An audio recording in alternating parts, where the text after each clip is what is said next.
Hi అండి, నా వంట రుచులకి స్వాగతం. ఫ్రెండ్స్, ఈరోజు నేను ఒక పాతకాలపు రోటి పచ్చడితోటి మీ ముందుకు వచ్చాను.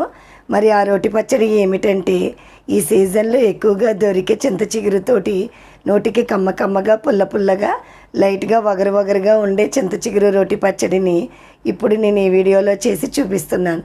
వీడియో ఎక్కడ కూడా స్కిప్ చేయకుండా ఫుల్గా వాచ్ చేయండి. ఫ్రెండ్స్, ఈ చింత చిగురు రోటి పచ్చడిని ఎలా చేసుకోవాలో చూసేద్దామా. మరి ముందుగా చింత చిగురు ముదురుగా ఉన్న కాడలను తుంచేసుకోవాలి. లేతగా ఉన్న కాడలు అయితే తుంచనవసరం లేదు.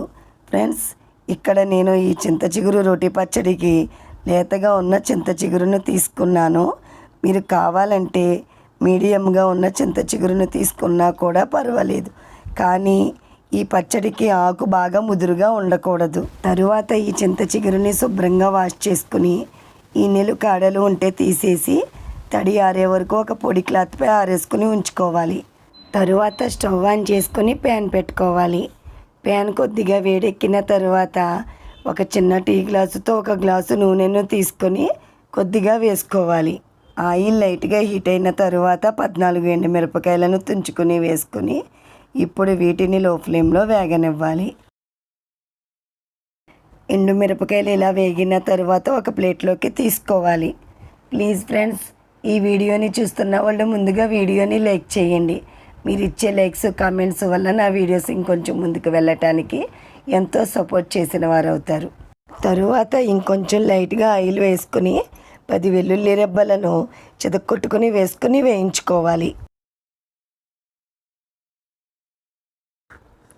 వెల్లుల్లి రెబ్బలు ఈ విధంగా ద్వారగా వేగిన తరువాత 1.5 టేబుల్ స్పూన్స్ ధనియాలు, 1.5 టేబుల్ స్పూన్స్ మినపప్పును వేసుకొని వేయించుకోవాలి.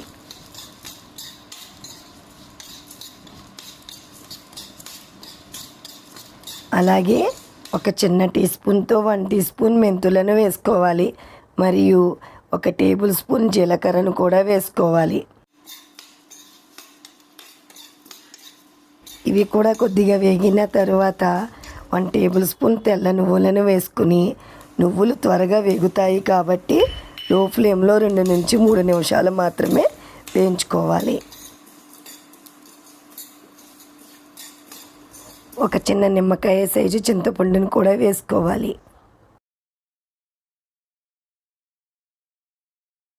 ఇలా ఒకదాని తరువాత ఒకటి వేసుకుంటూ ద్వారగా వేయించుకోవాలి. అంటే కమ్మటి వాసన వచ్చే వరకు వేయించుకుని ఎండుమిరపకాయలు వేయించి తీసుకున్న అదే ప్లేట్లోకి తీసుకోవాలి.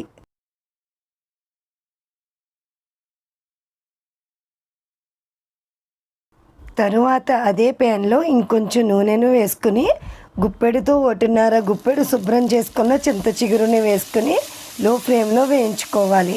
ఫ్రెండ్స్, మీకు కావాలంటే ఇంకొంచెం లైట్గా చింత చిగురుని వేసుకున్నా కూడా పర్వాలేదు. ఇంకొంచెం నూనెను వేసుకోవాలి. ఈ చింత చిగురు కొద్దిగా వేగిన తరువాత కడిగి తడి లేకుండా ఆరబెట్టుకున్న కరివేపాకు కొద్దిగా వేసుకుని ఇప్పుడు ఈ రెండింటిని బాగా వేయించుకోవాలి. ఈ విధంగా కాసేపు వేగిన తరువాత మూత తీసుకుని మీకు వీడియో క్లిప్లో చూపిస్తున్న విధంగా చింత చిగురు కరివేపాకు వేగిన తరువాత ఒక బౌల్లోకి తీసుకోవాలి. తరువాత కడిగి పొడిగుడ్డతో తుడుచుకున్న రోటిలో మనం వేయించుకున్న దినుసులను వేసుకోవాలి. అలాగే రుచికి సరిపడా సాల్ట్ను కూడా వేసుకుని దంచుకోవాలి.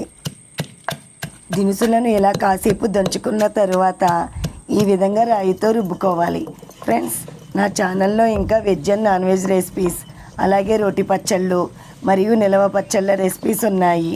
వాటిని కూడా ఒకసారి చెక్ చేసి చూడండి. కాచి చల్లార్చిన నీళ్ళు కొద్దిగా చిలకరించుకుని రుబ్బుకోవాలి. ఇలా హాట్ వాటర్ని వేసుకోవటం వలన పచ్చడి త్వరగా పాడవకుండా ఉంటుంది. దినుసులు ఈ విధంగా బాగా నలిగిన తరువాత మనం ముందుగా వేయించుకున్న చింత చిగురు, కరివేపాకు మరియు లైట్గా వాటర్ వేసుకుని రుబ్బుకోవాలి. ఫ్రెండ్స్, దీనికన్నా ముందు నాకు వేరొక ఛానల్ కూడా ఉంది. ఆ ఛానల్కి సంబంధించిన లింక్ డిస్క్రిప్షన్లో పెడతాను.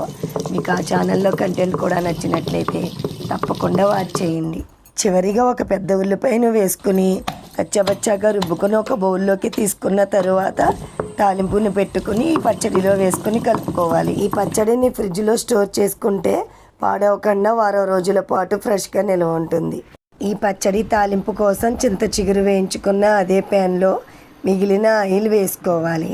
తరువాత పోపు దినుసులను వేయించుకోవాలి.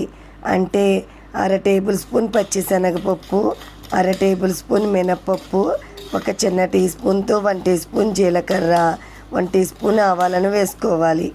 ఇవి కొద్దిగా వేగిన తరువాత 7 వెల్లుల్లి రెబ్బలను చెదక్కొట్టుకొని వేసుకొని ఇప్పుడు ఈ వెల్లుల్లి రెబ్బలను కూడా వేయించుకోవాలి. కొద్దిగా ఇంగువను కూడా వేసుకోవాలి. 2 ఎండుమిరపకాయలను తుంచుకొని వేసుకోవాలి. ఇవన్నీ బాగా వేగిన తరువాత చివరిగా కరివేపాకును వేసుకుని వేయించుకోవాలి.